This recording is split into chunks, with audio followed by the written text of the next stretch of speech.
better help.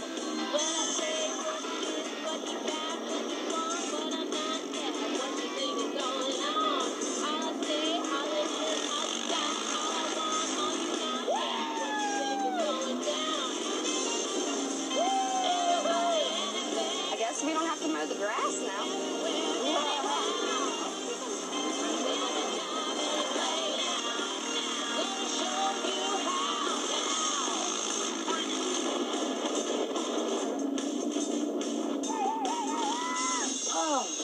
Was that fun? Hell yeah. Oh my God. I want to do that like every day. The craziest place I ever had sex was this one time I took this girl mudding, and I had my truck in two-wheel drive, and I got it stuck up in two-wheel drive.